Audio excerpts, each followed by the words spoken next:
All right. Hello, ladies and gentlemen, and welcome to this episode of the Attacking Third and Talk About Just in Time. It's Pat, it's Austin, it's Oh, Gus, I, I, I the didn't know three this. dudes. I didn't know this guy was gonna be here. I gotta go. Hey, listen, when in doubt, hear me out. You know what I mean? You Timing put could the not bat have Pat, been signal, I'm better. coming in. Pat, you need to So adjust this, that microphone, bro. I can hear everything. yeah, Oh, sorry. I'll get it's that. messy Don't over worry. there, my dude. That's my daughter's podcast thing. But go ahead. I'm sorry about that. No, you're good, dude. I'll just mute you for a quick sec while you get this done. Oh no, we're good.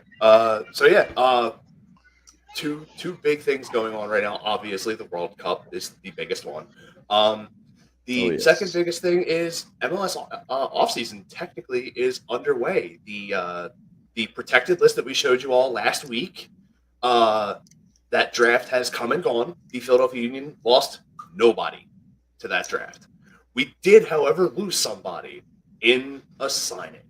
And Corey you and Burke you has signed a 2-year contract with New York Red Bull. Gus, your thoughts? you know what? I understand why he's gone.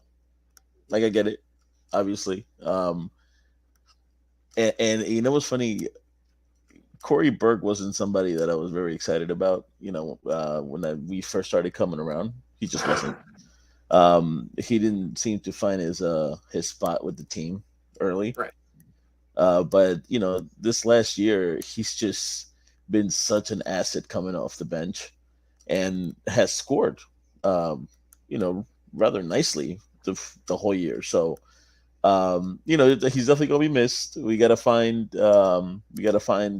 his replacement, Well, we because did we did have it, in my opinion, in Paxton Aronson, but he wound up signing on a yeah, loan he's to going to. Frankfurt. Yeah, But one that we had heard Paxton, the rumblings about. putting Paxton up top like that, I don't think that would have been an answer. He plays a lot like his brother. So putting him up top like that, I don't think it would have been an answer. He's a lot smaller. Corey Burke, he wasn't. I'm not saying he's the most skilled forward ever, but he gave you size and he gave you speed. So those two that combination right there is sick. Like, especially Yeah, coming off the bench. So we're gonna need to find a way to replace that, because if we're being and completely honest, speed's not really our forte. yeah, and not only the size and the speed, but just the sheer intensity that he would play with is Well, yeah, definitely going it's to be attack missed for all day, sure. and that's why I don't think Paxton would have been exactly right up there, just because he's not a attack type of guy. And that's the guy we need. But that's why Yeah, we need to make sure that if we do replace him, we need to make sure that we do it with somebody that's kind of the same way.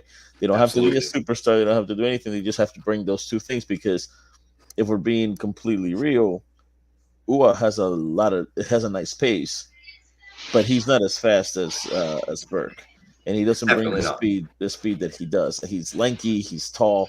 We need somebody that's gonna be there disrupting with height. So hopefully we get somebody to replace him soon.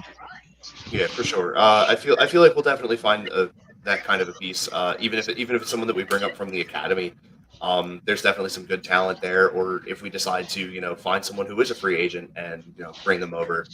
I mean, call me crazy, but it did break today that Cristiano Ronaldo and Manchester United have decided to mutually part ways on a Yeah, no, contract. no way.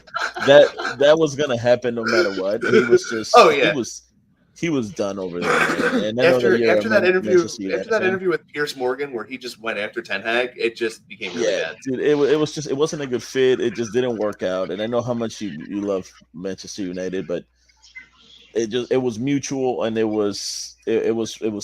It It was it the yeah, it definitely wasn't. I feel like personally, I don't think it was really the direction that Man U should have been going. Was no, trying to it go just wasn't a through good fit Cristiano anymore. Ronaldo. Yeah, it wasn't the right. It was Mm. the timing was good, but was it the right time? No, Not for your coach's scheme. Like, it no. wasn't. Did you know that they had was it 70? I think they won 71% of the matches he wasn't in, which is Sounds about huge. right. Which is Yeah, that huge. sounds about And right. and when you're talking to a player about a player, you know, we're talking Cristiano Ronaldo, so he's not a scrub. It just means that he Yeah, just doesn't fit the system. yeah. which right? you could Which is clearly crazy see with because you can just how plug him it's anywhere. It just wasn't a good fit. yeah. But I doubt that he'll make a jump to the MLS. If he does, he's not coming to Philadelphia. I No, can tell you that with full definitely not. certainty because Philadelphia Hell doesn't no. spend money. He's going to be another LA product, huh? It's either going L.A., Miami, or New York. That's Wow. Yeah. usually what happens and where they Well, go. well, first of all, now I'm officially back on camera. Sorry about the melee, fellas. Happy Thanksgiving to you and to the whole entire world out there who's watching the show. But listen, I've been trying to listen to you guys back and try and get me caught up. Guys, what did you guys think of this? Burke going to the enemy. To the enemy. He's going to the enemy. That's what we were just talking about. We just basically talked about it at the beginning of the show. That was Yeah, because I feel like he was a good off the bench piece. He was a good utility player. well, Now gonna be- yeah. now When gonna you, be- like I was saying earlier, right before you hopped on, it's going to be tough to replace him. But I feel we have to replace him with the same type of guy because that's what we need. Yeah, New York is getting a very good pace and intensity player, and he's definitely going to be missed here for sure. He's done He a lot of worked his things for way the there club. because he wasn't there before. He definitely he really worked his way wasn't. there. He really wasn't. He's definitely a product of what Jim Curtin is able to do to help a player change their outlook, like 100%. And Okay. New York Red Bull got themselves a good one, and he'll pay dividends for them. It'll help with them trying to find some sort of a direction offensively. It also gives them, like Gus was saying, a great size and speed guy up there on their front line. So it's gonna suck not having him around for those late game extra presses to be able to force them from being able to get the ball out from their defensive third. But when you're that tall, like Corey Burke, how tall is he? Like 6'2"? 6'3"? something like that. Let me double check because I So actually have his info up here. when you're that tall, so soccer players He is aren't on 6'4". average. Yeah, he's 6'4". So soccer players on average aren't that tall. Like I think the average height for a soccer player was 5'10", 5'11", Something like that. Yeah. And Mainly because a lot of the good players are usually the smaller forwards. yeah, so when you have a body like Burke in the middle, like any set piece, it's just going to be more dangerous. Like Yeah, I don't when care you- how you- skilled you are in terms of in game. When you have a set piece, that's where you come in. And Yep. power to Burke because he worked his way outside of that comfort zone that is a set piece because he was effective in game in current system. So we might turn around and we might see Burke in another system and not see him as productive as he was here. That's a very high possibility because he was never that guy until they put him in the right place at the right time. Exactly, yeah, and sort of carrying off of what you had said, the main thing with just like with the set piece, like you were saying with the set pieces, sorry, words, having someone who is the size of a center back playing forward on a set piece is dangerous. Yeah, absolutely. And Corey Burke definitely can be that guy. It's when you have that size. Look at Shabelko. Yeah, he's not the best forward ever, but he disrupted and he scored from time to time. You know what I'm saying? Yeah, so he used his height to his advantage. But it's definitely something that we need to replace, and we need to replace it well, because very much like I said, our speed and size up front, it's not the best. We have Ua and Carranza up top. They're not the tallest guys in the world. I think Carranza might be like in the 6 foot range, but Ua is definitely like 5'10". So Ua is definitely a shorter guy for sure. Yeah. So we hopefully we can go out and get somebody like a Corey Burke that can contribute. Yeah, because you're gonna need to fill that void big time. Yeah, I mean, like I said, he was one of your primary players coming off the bench and producing for you. So, and now he's going to be doing the same for the enemy, which is scary. So maybe he gets a bigger role over there. With the as my man, I want to say my man Ian would like to call him, or my man Eric, the Red Pigs. So I mean, guys, you guys, like I said, who I guess. Is it going to be? Is that a free agency move? They're going to make that sign, or do you think we might call somebody up? We know we love calling people up from our academy. I mean, I just don't know who that would be just yet. I don't know if anybody's ready to come on in and take into a not a primary role, but definitely a role player like that. But we'll Yeah, I mean, see. and The the good Union, thing is there's plenty of time until the yeah, season starts to be able to get it all figured out. So if we are going to go from within, we have plenty of time to evaluate that talent. If we have Mhm. to go from outside to bring someone else in, plenty of time to be able to scout out what they've already done and sort of work the numbers and see if logistically they fit with this team. the Philadelphia Union aren't a big free agent group. Like we're just not a free agent team. We're not in the business of getting that big name. So we just go S- pretty much go by our own farm system. yeah, and it's you know For what the most part. it's worked. So I mean, Yeah. Yeah, you why can't not? knock them. I mean, we made it to the finals last year, and we were 4 minutes from holding that cup. So Yeah, and there's a super draft coming up. mhm, So there's a possibility of getting a young talent who could potentially be ready. yeah. So you have three totally different options to be able to choose from before this season even begins, and I feel like getting through the St. Louis expansion draft without losing anybody was a great start to that. Hmm. Absolutely right, guys. So I mean, um, like I said, the union are making moves, letting people go, all sorts of stuff. Again, look, Corey Bork, you're now an enemy, my friend. So I don't wish you the best of luck. Unfortunately, Uh, Unfortunately, unfortunately, once you go up and put yourself in that city up there with those slobs, you're no friend of mine. Okay, I don't like that town, not one iota. So, anyways, guys, a lot of World Cup action been going down. I've been enjoying it because I'm off from work this week. I've been waking up every day early, get my soccer loving, so this getting morning, 5 a.m. I yes, was I was right up. underwear, I was right up. remote, and my pickle mailer. Is that where you're Okay, going? well, can we just go one show without talking about any kind of pickle? That'd be nice. Okay. Woke up 5 a.m. Right, right to watch again. Set my alarm. Woke up and started watching. I I don't have any words for what I saw. Like I'm still trying to process what Yeah, I I saw the saw at 5 tweet. a.m. today. I I I don't understand. It's see, this is why I love this game, man. You just never know. You never know. Yes. Like Argentina was projected to. I mean, and they still can. Don't get me wrong. It's just one game, but they were projected to like win the whole thing. In Saudi Arabia, they're not exactly a good team. Coming coming right before the World Cup, their last couple games they were awful, like god awful. All right. And then yeah, all of a Saudi sudden, Arabia did not look hot going no. into the World Cup. And then all of a sudden, you're here now against Argentina in literally the biggest stage in the world, and Hmm. you just put in a performance that nobody's ever seen before from your team. They played them so well. They didn't let them do anything. They didn't let Messi work.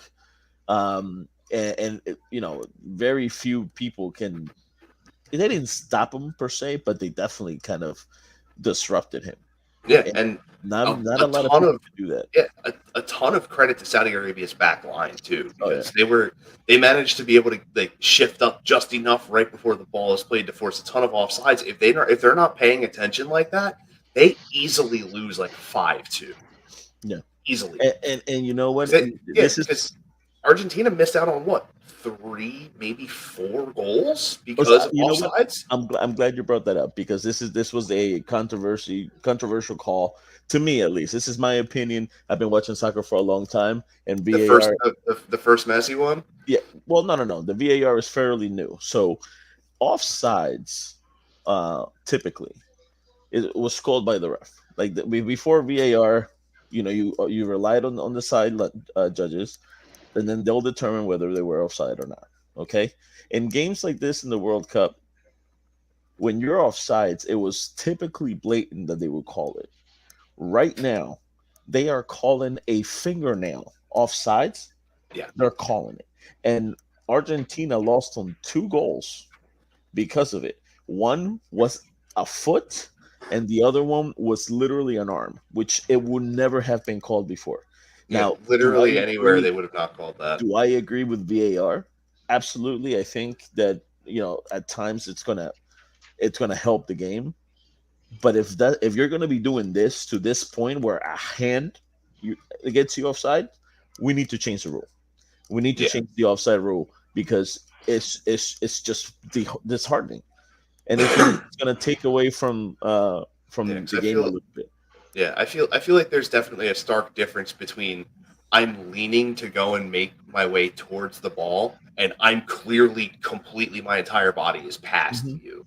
Yeah, So and like, listen, and it, I'm okay if they just make it like half the body, like if half of your body is over, even when you're starting running, I'll take that. Like if half of your body's offsides, that's offsides. yeah, But we're talking like Austin. You saw? Did you see? A hand? So when they drew the line, a hand was yeah, offsides, just and yep, they called. It just to me, my opinion, if you are going to use VAR, which again, I have no problem with VAR.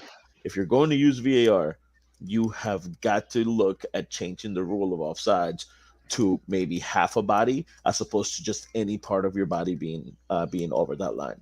Because yeah, again, you're just going to lose so much from the game itself.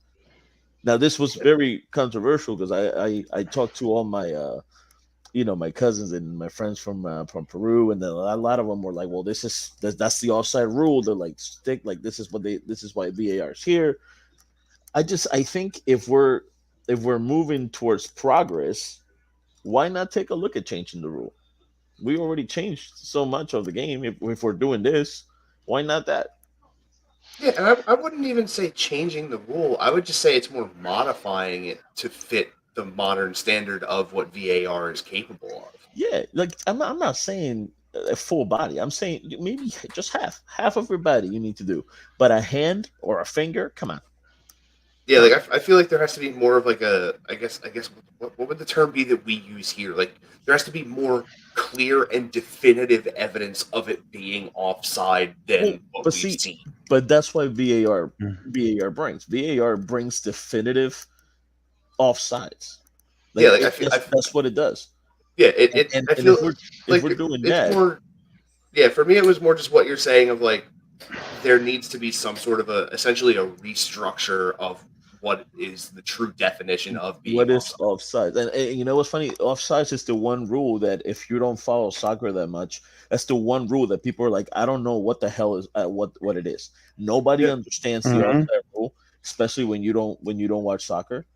Nobody understands what it is, and nobody knows when they're offsides, right? Yeah. It's So I always like to like to Pat, for example. Pat, you're not a huge into soccer. You've been watching it a lot more now. I'm catching it on. I'm catching on. Do you like the offside rule? Do you get what it is? Do you Yeah, I understand what you're saying, but let me give you a caveat. Now, you're also the World Cup offsides. Is it different from MLS? no. So It's they call it's it. it's a no, It's the, all the FIFA the rule. same. rule is the rule. It's It's a it's the FIFA exact rule. same thing. Yeah, Yeah, It's in the it's FIFA. Okay, it's a because I FIFA rule. didn't, because just because if it's two different leagues, I didn't know. No, it's Because that's a FIFA rule. the rules of the game stay the same regardless of where you are, unless all of a sudden okay, you're playing like prison rules soccer, like now we're talking. play This is play my some kind of real game. rough touch football. No, Yeah, Pat more likes to drop the soap type of soccer. yeah. I mean, That's what? what he No, but Mm. what I was asking is like when I try to explain this to people, and you're a perfect example because look at the blue line in hockey. Correct. Okay, so you can't go through that blue line unless your whole team is on your side, right? Correct. So You. the offside rule is kind of the same. Instead of you crossing the blue line, Mm-hmm. it's the ball being passed to you. Before the ball is passed to you, you can't cross that back line where the defense is. Right. So it's got that hockey thing, same rules. Right. It's not exactly the same, but It's It's almost the there. same there, yet like different. yeah. Yeah, I see what And you're saying. and the blue line doesn't move in soccer. It's wherever the defense It's is. wherever the furthest Yeah. back Mm. So defender it is. could be closer to midfield. It could be up to the Yeah, box a little bit. So you never know yeah. Like where it is. say like these are your four defenders, right? Three Hmm. of them could be pressed up and one is back, and you could have a guy lined up with him here. he's still onside because this is the furthest back defender before the goalkeeper. So as long as you're before this guy, you're fine. Mhm. Well, technically, in the Wow. line that I'm drawing, And- this is the furthest back guy. And So he could be. Saudi Arabia did it right because their back line was playing really high because they knew that Argentina likes to give the long passes to Those- Di Maria, Yeah. to Messi, and they weren't letting them do that because every time they were did, exploiting. they were offsides. They were. Saudi Arabia Right. did an incredible job It- exploiting Argentina's necessity to run yeah, as they fast as humanly possible. somehow they played the offside trap by Mhm. not playing the offside trap. Like it was, I was saying it through a good portion of like watching the highlights. I was like, they're just offside trapping so effectively that Argentina is literally dead in the water. yeah, like it's just, and you know what? Hats off to Renard, like the coach for Saudi Arabia, because man, he might look like Jamie Lannister, but I'm telling you, this guy had them ready, and it's not the first time he's done that. In 2012 he brought Zambia, which is not the biggest country in terms of soccer in Africa, brought them an African Cup in 2012. Right, so he got him a nice 2-1 victory over Argentina. So, guys, I mean, like you said, you shut out one of the primary players in the league. Where do they go from here? What's next up for Saudi Arabia? So, well, it's going to be up to them. I gotta see if they have. They had a big loss today during the game. There was one play where their goalie came out, and as he was jumping for the ball, his knee hit one of their players. I think it was Al Sharahi, Mhm. and he's gonna miss the rest of the tournament. He basically broke his jaw. Like he knocked him out cold. He was out for a couple minutes, so he's gonna be missing. Right. Missing some time, and he was huge. He was huge yesterday or this morning in the win. So And that's and gonna I hurt a want to little. talk to you, and I want to tell you. Yeah, I'm sorry to interrupt, but since this is Thanksgiving, I want to go with the Thanksgiving big game that's going to be coming up soon. How about Brazil and Sariba? Sariba? Serbia. Serbia. Serbia. Yeah. So what do you guys think about that matchup? Dude, I'll butcher names. You know that I'm bad with Well, names. to answer your Brazil's going up against Soraya. Is it a steel cage? Hey, listen. listen, Hey, look. to answer your previous question, right now that whole group is in shambles. Argentina's in last place. Saudi Arabia's in first. Poland and Mexico tying the game was the best that Argentina could ask for because now they can go out in the future in their hands. Essentially, all they got to do is just beat Mexico and Poland, and they can very easily. So, and that was another match I wanted to touch on was Mexico Poland because I feel like if you didn't already know who Memo Ochoa was for Mexico, you found out You today. know now. That man is ridiculous. He's 38 years old, one of the oldest players in the World Cup right now at goal, and he's still a dog. Like he's still to this day a dog. I mean, Great- look, there was a lot of action great- on Tuesday. Yeah, I mean, there like you was- said, Poland and great work. Mexico. Yeah, it was great work by Lewandowski to draw that penalty. And you know what? I mean, another one that went to VAR to determine. Yeah.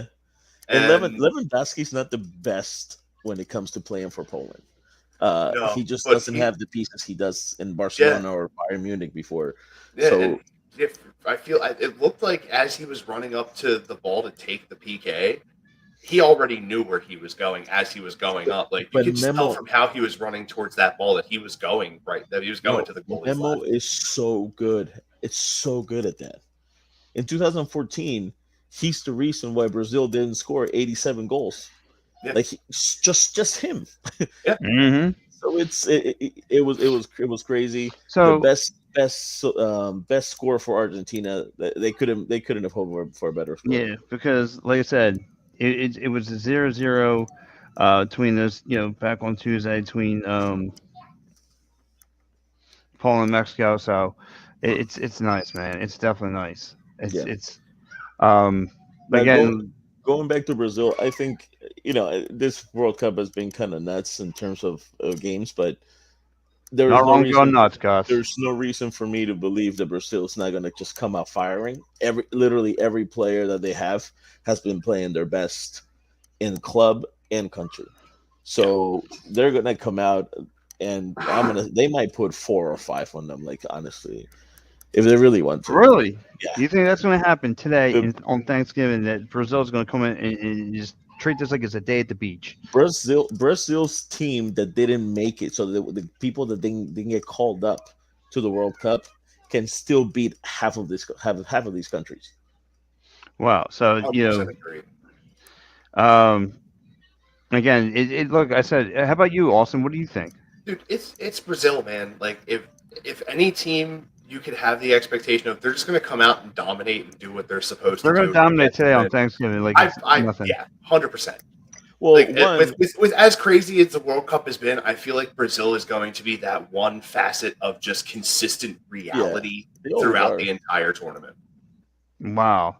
So you're not even giving their opponent any chance at all. No, Serbia. No, it's like a regular person going up against a superhero.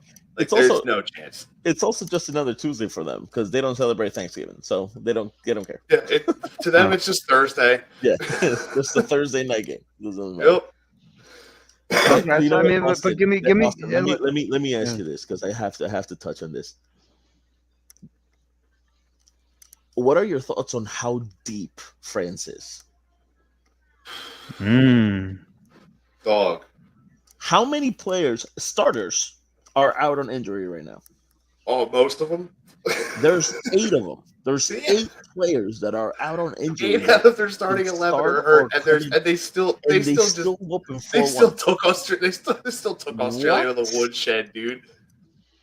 That was nuts. Bro, that's just so deep. It's insane how deep they are, dude. So deep. I mean, it also helps that one of the guys that wasn't injured was Mbappe. So yeah, he's so fast. That kid, stupid fast, like so fast it's unnecessary. So both of you guys walk me through Tuesday's game. Tell me what happened with France because I saw that they won 4-1, but I need to know what happened because I missed it. So what happened? So they let a goal in early from Australia, which again I'm watching and I thought like, you got to be kidding me, not again. Like that's where my mind went. But it was so early that I was like, "There's no way." And France took a little bit to kind of start playing because Australia was playing them kind of tough. But then here comes what was it? Rabiot, I think he scored the first goal. Mm-hmm. He scored that header, and then opened up the gates. From there, Giroud scored. Mbappe scored. Giroud scored again. And Giroud's like 37 years old too. So Giroud is the backup to Benzema who got injured, right? Mm-hmm. Does he look like a backup? It's just so funny to think that you have. It's like oh no, our world class guy is hurt. Let's bring in this other world class guy. Remember how you used to play like the NHL games and stuff, and you were like, I want to really destroy a team. So you would play against like a very low overall team and play as like the Eastern Conference All-Stars. That's what France is. Like that's basically what France is. Like they're an all-star team, and it's like, it's an all Madden. Yeah, they're just so deep, man. Yeah, like to lose all these players, and Pat, I'm telling you, at least 8 players they've lost to injury, and to lose 8 players like that, and to still come out and look like this. Now again, let me ask you a question. To Austin's point, he does have they do have Kylian Mbappe. That kid is just opens up the field like nobody's business. He's so fast. But to be able my to question is Australia and be like, oh no, all these people are hurt. It's fine. Yeah. Okay. Okay. So let me ask you: is it Australia being this bad or France being this good? Both. Yes. It's a mixture of both. Yeah. Australia's not a very good soccer team, and France is the defending champs. So, well, they're playing like it. Yeah, there you have it. So their next game, I think it's over the weekend. They got Tunisia. Tunisia. Tunisia. So is that going to be another walk in the park for them? Oh yeah, dude. Yeah. Their next game is not until Wednesday. Honestly, they might win all 3 games. Like it's It's highly Yeah, likely. yeah, Like, I feel like Denmark and will not give like them the one best nothing run for their either. money, but They might score 4 in each one of these games. Wow. So they got to go through their whole group, and the winner of pretty much has the best record in their group goes on. Correct. Well, it's the top 2. top 2. Top 2. Okay. So They, you're they got are. So They're they're gonna basically have the first cemented as spot. number one Yeah, unless they're gonna have the first spot, God and then says no. the other 3 are gonna fight out for the other spot. Gotcha. So, okay, so like I said, breaking down this game, you guys alluded to like losing people left and right. They still were able to make Don't this matter. There was no next problem. man. They had that next man up mentality. No, And not they not losing a beat. lost arguably the best general in the middle that soccer has at the moment in N'Golo Kante. Like, and they lost Wow. him for the whole tournament. So And we're still didn't matter. okay. So where were the goals coming from? Was it up the middle? Was it from the sides? I mean, where was the goals coming from? Yes, Everywhere. Mm-hmm. they scored a header. They scored from a through pass. And then the rest was another header. Mbappe's goal was nasty. It was just right to the side. It hit the post and just went right in. The spin on it was nuts. That came off a lob pass to the middle of the box, and he just jumped higher than everybody else and got it in. It was just it didn't surprise me. It's the beginning of it surprised me because I did not expect Australia to just punch him in the face like that. But the rest of the time, it was just like, oh look, there's France. It really seems like if they would have played for another like 30 minutes, they probably could have netted at least 2 more. Yeah. Really, you were thinking that? Absolutely. Oh yeah. Wow. So France, like you said, last year's champs coming in strong. France has a very high chance of winning the whole thing again. Really? Oh, yeah, definitely. I do want to take a second and Gareth Bale, why do you always have to do this to me? You son of a bitch. I wanted to get into this, but I wasn't. two times in the last 3 weeks, bro. You're gonna do me like this? You know what's funny? Let it out, Austin. Let it out. I love Gareth Bale, and this last month, I've never hated somebody so fast. Hate him now. He's like the worst, and I can't even be mad because he knew exactly what the hell he was doing. He knew exactly exactly what they were going to do. He knew that it was going to be called if it did fall, and it was like I can be mad, but it was a penalty. Like it was rightfully called, and they got it in.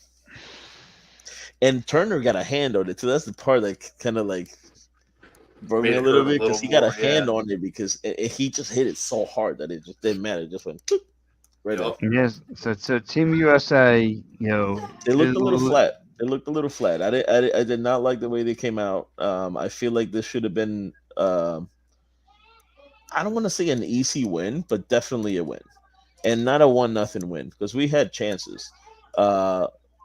Their starting lineup kind of surprised me a little bit, having Gio and Aronson coming off the bench. I feel like Aronson has earned a starting spot in the U.S. team. Totally agree with that. So, and that's not me being as a homer. That's just that he's earned it. The way that he's playing in Leeds, the way that he's played for the country, he's just been really, really productive, and that just surprised me a little bit. Now, I would leave Weah in there.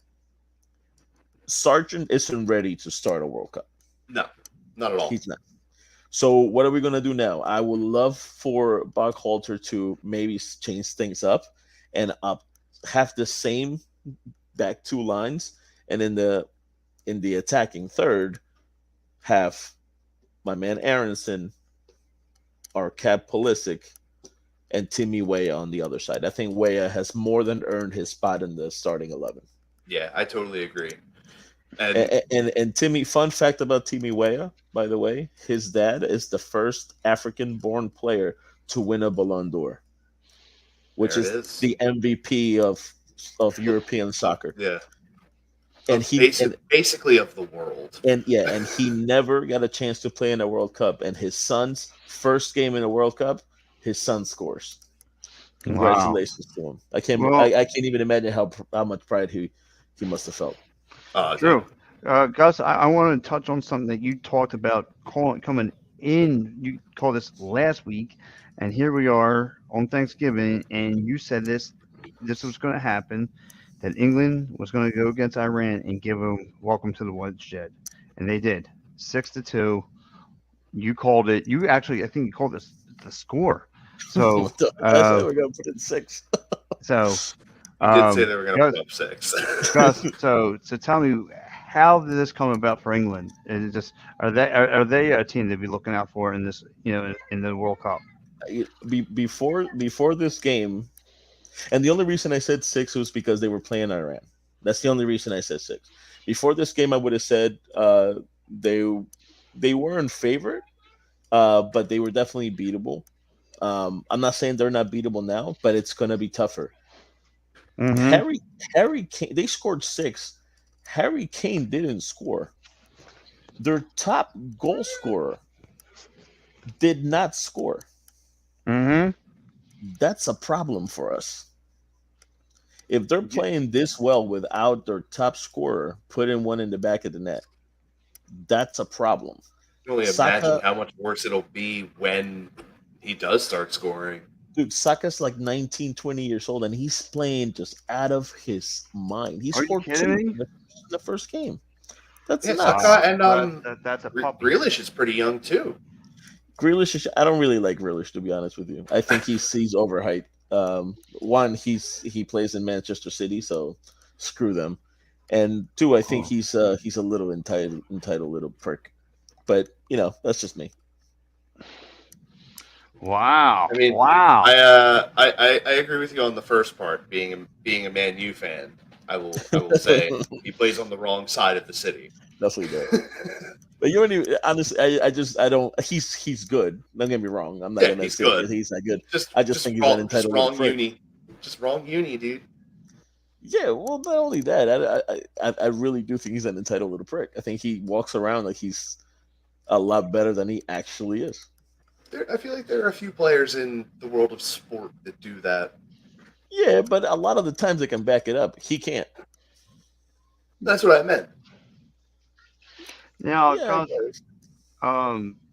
there was a couple draws on Tuesday. There was, obviously, we mentioned earlier, Mexico and Poland, Denmark and Tunisia. That one doesn't surprise me. They play basically the same. Really? Yeah, they really do. Yeah, they have the same. They basically have the same game, the same skill. It's that doesn't surprise me at all. Yeah, same stylization of play. So again, I don't think neither of these two teams are going to come out of Group D. When you have France and Australia there, with like you said, I think France is just going to mow this whole division Australia, down. Tunisia, and Denmark are all going to fight for it. Yeah, it's going to be really? France, and then whoever survives. I honestly think it's going to be Denmark. Oh wow! I feel like Denmark is probably the safest bet out of the three. You guys may be right, but like I said, that's France's next contestant, so we'll see what happens there. So I'm looking at some of the other matchups, going up and down real fast. You had Netherlands got a nice big win, 2-0 win over. That was tough, man. I saw that game and I did want Senegal to win, but missing Mane in the middle is just like that's their guy. Like he's the guy. Yeah. So it hurts, man. That's like us right now. Well, we're up by 10, but that's like us losing Embiid. Yeah. You know what I'm saying? Like, and if you lose him for the playoffs, then what happens, right? You lose Embiid for the playoffs. We're screwed. Like, we're not winning anything. So you lose major production, my friend. And that's what Mane brings to the country team, because he controls the whole middle and he can. So losing him is just like it's a wrong time. And you know what? They hung on to like what, the 85th minute or 84th minute or something like that. And then the Dutch finally scored. But you know what? Hats off to Senegal, because they hung on tough and they really did play a hell of a game. Yeah, like I said, going down 2-0 to the Netherlands. Also, were what's your take on all this? late goals too, all late goals. So good Yeah, for them. it's definitely proof that you have to play a full 90. If anything, like because of the fact that both of those goals happened late, like it's a tough way to have to get a loss, especially like Gus was saying, losing, not having your most productive player out there, but still being able to hold on and then surrendering them in such a late stage like that definitely hurts for sure. But you hope that Senegal can sort of be able to rally and put something together and hopefully have a bit of a better look coming forward for the rest of the group stage. And you know what? Right now, it's not even 90. It's like 105. Like the amount of minutes that they're being Yeah, put in for extra time, yeah, it's the most that I've ever seen in a World Cup ever. it really is. Like It's Wow. it's like MLS Cup final levels of added time, like 7 minutes and like Dude, five, Pat, five at the first and then seven yeah, at the second. Like it's crazy. you would have almost never ever seen a 5 minute extra time Never. before. Ever. Right. Like very rarely, only if there was like a whole bunch of injuries that took a long time. That's it. And it was super Yeah. rare. Right now, because of VAR and like injuries themselves, they're giving like 7 minute, 6 minutes, 5 minutes, like it's candy on Halloween. It's Yeah, crazy. yeah. I was gonna say like it's like we've always done this. Like It's super nuts. I'm not used to it. I'm glad that it's happened because it's actually brings some more excitement to the game, which is awesome. And I'm glad that they're actually giving them the right time back. But it's weird to see though. it is. Going back to this game though, so Netherlands goes up 2-0 late against the Senegals, right? Am I saying that right? The Senegal. Senegal? Senegal, yeah, like the Okay. country, Senegal. Senegal. Okay. So they go, but you said Senegal is missing their primary player, right? Mané, yeah. Lene. So that's losing production at the wrong time for some. Then you got Netherlands. So who's to look out for in the Netherlands squad there, Gus? There's a bunch of it. You have Frankie De Jong, like he's nasty. Van Dyke, solid back. He's not a goal scorer, but he's, correct me if I'm wrong, Austin, in the past 3 years, he's been the best, one, if not the best, one of the best defenders in the world. Yeah, one up, if not the, for sure. They have a bunch of players that can get it done. De Jong is very crafty offensively, great ball control guy. So there's tons of talent up and down that whole Netherlands roster. So now, how did Netherlands get this going? Because, like you said, they were hanging in. I mean, Senegals were keeping it tight until the late, and then Netherlands took over late. So how did they get those goals in? There's a point where you just get outmatched, man. They were running with him so much that you just get gassed. I mean, that's what happened. It's only a matter of time before the tank runs out. And yeah, when you especially when you're playing, when you have to play them tough the whole game, it's really rough to keep going like that for 90 to 100 minutes. Like it's not an easy task. So that's just what happened. And they played a hell of a game. Like in terms, I mean, I know they lost 2-0, but when you think about it, like they really did play a hell of a game. Like they really did, and they still have some good players. Mendy is a good goalie. Like he's lanky. At times he just stops caring for some reason. He does that a lot. They still have Koulibaly as a defender. He's really good. So it's not like they have scrubs. But playing the Dutch are very tough, and like I said, they have very good pieces. So they took advantage of it, and they got the 2 goals late because honestly, I just think Senegal just ran out of gas. Yeah. Okay. Well, look, man, they still got some time to make up. Hopefully, like I said, but losing their primary player at the wrong time is going to bite them in the butt in the long run, and so it's going to hurt. Netherlands looked strong very at the end, put up 2-0. So I'm trying to look down the schedule here. Before we move on from the Dutch, Austin, I want you to take note of this kid, the goal scorer Gakpo, because this World Cup is going to get him a contract next year. Write it down and then tell me if I'm right in a couple months. Well, Gakpo. I'm not going to move on from just yet because their next matchup is against Ecuador. Netherlands got the Ecuador. What do you like there, Gus? It's gonna be a toughie. You know what?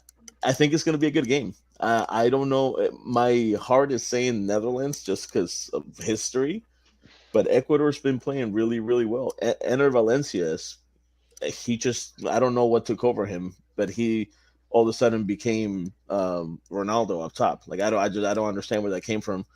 But he's the first game he just played his like he literally played his ass off. They annulled his first goal, and then he said, "That's okay, I'll score another," and he did. Yeah. So he's just like annul that. yeah. So I think it's gonna be a good game. I'm going to give they might tie, dude. I'm calling 2-2. Really? Yeah. I got it 1-1. Wow. What's that? I got it 1-1. You got a 1-1, so no tie breaking here. So, I'm gonna go 3-2 Netherlands. 3-2 now. I mean that's. I'll give you. Like I said, my heart's saying Netherlands, but the way that Ecuador's playing right now, even though they're cheaters, they're playing really well. Hey, and a guy who cheated his whole professional wrestling career, there's nothing wrong with it, my friend. So till you get caught, then you're in trouble. But yeah. So again, big time, game coming up here. I can't wait. Hopefully, but all around the World Cup series, look around the outlet. If you look at the landscape, the U.S. better get together here because, like you said, coming out flat on Monday against Wales, and like I said, we will not survive a game against England if we play the way we played. No, really? and we have to figure it out because we play them Friday at 2 p.m. Yeah, like we will not survive a game against England if we play the way we play. And this might just be so tomorrow at 2 p.m. Black Friday, you get U.S. England, and there's a good chance that U.S. could go down. Really good. Like I was telling Austin, or I was telling you guys earlier, I think if we just finagle with the starting lineup a little bit, we'll be better off. But it's gonna have to. They're definitely gonna have to play better. There's a couple of starters that, in my eyes, are just not ready to be in the World Cup. Nothing to them. I'm not saying they stink or anything. Mm-hmm. It's just they're just not ready. Sargent is is our forward, but I don't think the kid's ready just yet. It's one game. I could be wrong. Don't get me wrong. It's one game. I just didn't see it. And at this point, where we're supposed to win against Wales, we need to at least tie against England. Like it would be easier if we had rain. Well, yeah, we have to let the kid play. I mean, he opens up the field so much. He's not on the roster at all. Who, Gio? Yeah, isn't he? Who was they left off? I'm not sure who you were thinking about, but I thought they said they were leaving Gio off. No, Gio's in there. He is sitting on the bench. And I would get him on the bench. They even gave him the 7. Wow. They gave him the number 7, man. There was someone they said they left. We were reading about. We were talking about it. That was Pepe. They left Pepe off. That's who it was. Yeah, Ricardo Pepe. Yeah. Yeah. Which was I would much rather have Pepe. He scored 3 goals in the qualifiers, and then you leave him off with all that work that he put in to help your team qualify. Not to change the subject, but the Sixers just beat Ben Simmons' ass. That's all right I'm after the 3 major players. Wow. Play the song, Pat. Clap your hands. Oh, easy. I'm not my homie Andrew Saltunis now. Listen, so again, you guys got me all roused up in all the right places because Black Friday, sounds like it's got a great card ahead of it. It's gonna be good. I'm probably gonna wake up tomorrow for the Croatia game at 5 a.m. Croatia. Where are you? Croatia, Morocco. It's talking about because spoilers, folks at home. This is pre-recorded. We're recording this on Tuesday. He's talking about the Croatia match Wednesday morning. Oh, Oh, yeah. wait, and run the show there, Austin. But anyway, I said tomorrow. He was talking about Friday when he was Oh. saying tomorrow. I'm on the Friday show. Yeah, we almost did it, dude. No, I'm talking about tomorrow. I'm saying I'm gonna wake up tomorrow at 5 a.m. to watch this game because I want to see Croatia play. Tomorrow, the 23rd. Yes. Come on, Bobby. I'm not talking about Friday. I'm talking about tomorrow. I'm gonna wake up tomorrow. Literal tomorrow. Yeah. Yeah, like I said, it's a stacked card, man. It's I'm enjoying it. It's like I said, this is the first time I'm actually because of my MLS love, I've carried it over to, what I'm seeing in the product, and it's good because I hit the gym, I go in, after I hit the gym, I'm plugged in, just me, my underoos, and that's it, and I'm gone, and just me laying on the couch. So keep an eye out tomorrow. If you wake up, Croatia, they should win tomorrow, but that should be a good game. We also have Germany and Japan in action, which should be a very good game. And then we also have a game that Spain should win easily, but I think Costa Rica is going to give them a fight. We'll see. Oh, yeah. They have a lot of heart, but Spain's a lot to handle, so we'll see what happens. And then we finish it off with Belgium against Canada. And please keep your eye on Alfonso Davies because that kid might make a difference. And by the time that you're watching this, Philadelphia Union defender Olivier Mbaizo and the Cameroonian national team will have played Switzerland at 5 o'clock in the morning. Is he starting? I believe so. Let me take a look. Mbaizo starting? What they say. That'd be cool. Let's see. It's gonna be good, man. These next couple of days are gonna be awesome. Yes, it's going to be very, it's very delightful. I can't wait. Let's get it going. So, guys, real fast before we get out of here, let's go over some more predictions that are coming up here for until our next show, until our next week. So, let's start. We'll just go for the weekend games for Black Friday. We got Wales versus Iran at 5 a.m. I'm gonna give it to Bale, sadly. Yeah. So Iran. Oh, so Wales could have a dub in this.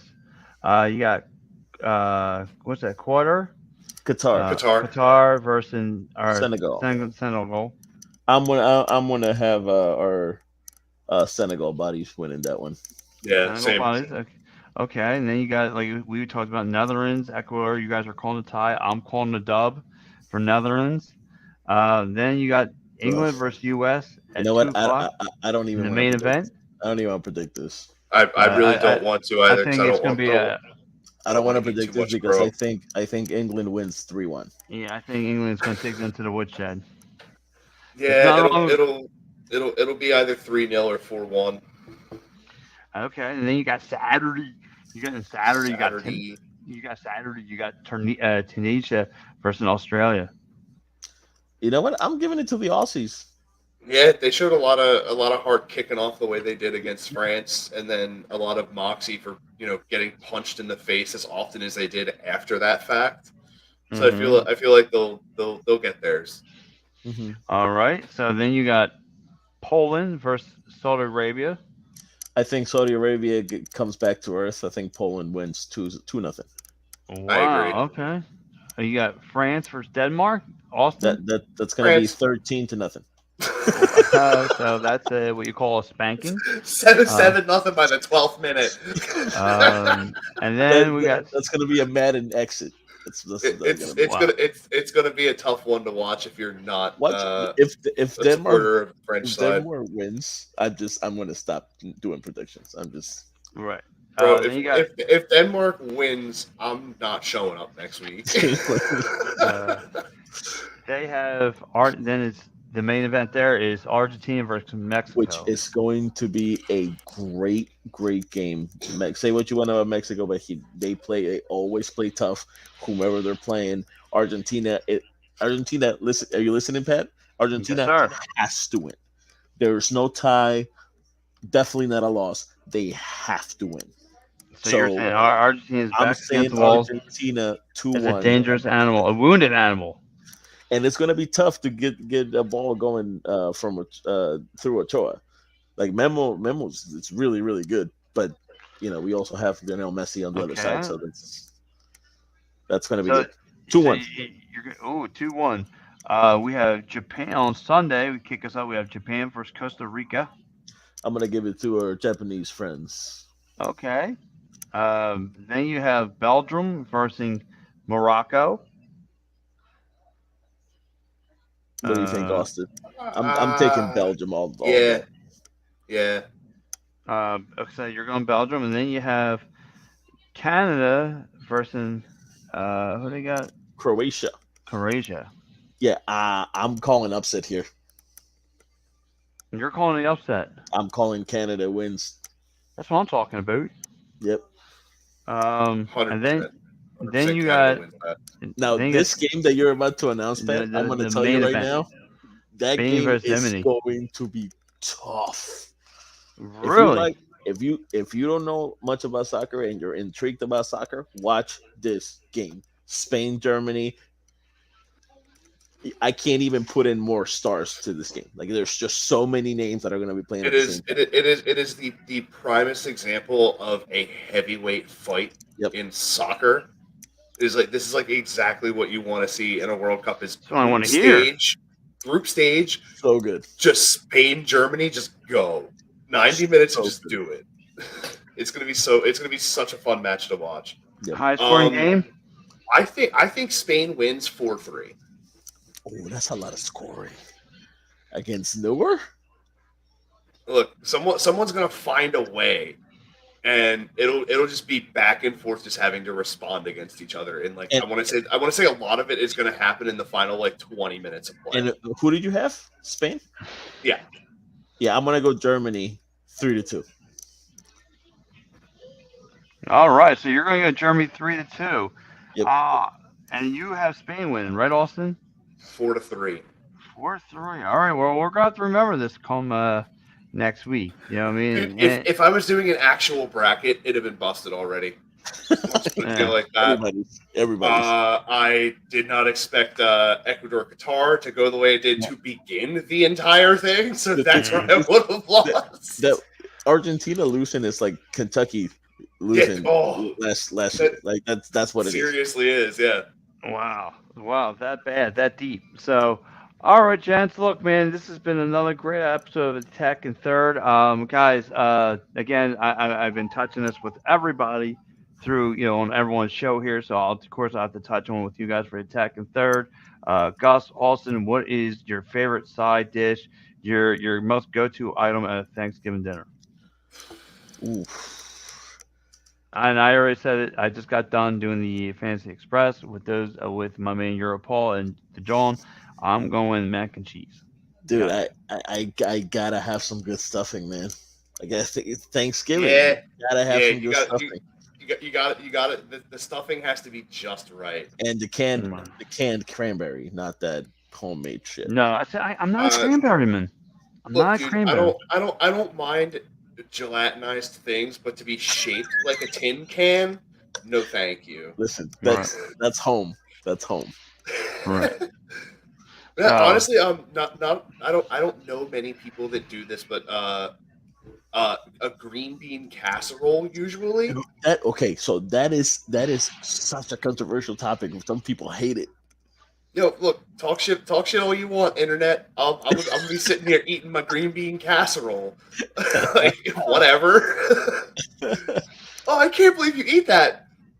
It's good. It's good. It's good, dude. Not an issue at all, my friend. But yeah, man. Look, as long as the sides are good. Like I said, I go mac and cheese. You give me deviled eggs. You give me some good stuffing. You get the marshmallow. You get the sweet potato with the marshmallow on top. The yams. Yes. They gotta be yams. Yeah, buddy. Look, the way I see it, as long as you got the 3 F's on Thanksgiving, you're fine. Food, family, and fun. You forgot football. And part of fun. And you You mean go four? outside and play football too. You forgot the fourth F. Fights. Fuck Chris Gareth Bale. Family fights. I was Family gonna say. I was gonna say it's the third F. Fuck Garrett Bale. Oh, man. I'm sorry. No, I tried so hard not to. Yes, Austin. Yes, it always is now. So, all right. Well, look, man, guys. Look. Again, you guys enjoy your Thanksgiving. And look, to me, as long as the food's right, the bird's right, it all tastes right. Nothing tastes better than a good bird. But anyway, guys, enjoy your night. And we'll come back next week. Again, filling in, right, Dominic? We're gonna be filling in some more World Cup talk, and hopefully, we'll see Okay. any big moves that go down. We will be the Yeah. first one to respond. That and we'll And be looking towards the end of. We'll be looking ahead to knockout stage, right? Or would that be in no. 2 We weeks? still got a little bit.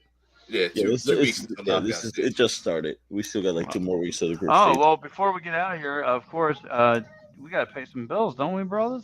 That's right. Oh my God, how did I forget this? So, guys, look, man, if you are enjoying your Thanksgiving and one of your families, your uncles or somebody goes nuts, and you need to put them a timeout with your hands, put them in working compensation, motor vehicle accidents, personal injury, criminal law. Hit up our man David R. Cherry, Esquire, 610-565-0300. Also, And then, if your wife gets mad at you like Pat's wife does, oh she yeah, might run you over. Yes. Well, yeah, that's why I'm good friends with David That's a R. motor Cherry. vehicle accident and a personal injury, dude. Yes, and criminal law. But anyway, but here goes, guys. PhillySportsTrips.com, and I know they sold out from this New York trip. Again, if you guys if the wife can hook you up and say, "Hey, honey, I want to go out on to the Bears game," and she says, "Yeah, why not?" Go to PhillySportsTrips.com. Tell them Edge of Philly Sports sent you. Hang out with some cool cats from Edge of Philly Sports. Hang out with our old buddies, John and Vinny Quinn.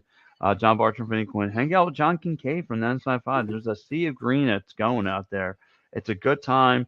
Hang out with them. Reasonable pricing. Tell them Edge of Philly Sports sent you. And gear up for the MLS season because they are the official fan trip group of the Philadelphia Union. Yeah, and one more. I'm not going to get in all these shows here, but I mean, again, the EoP network is taking over.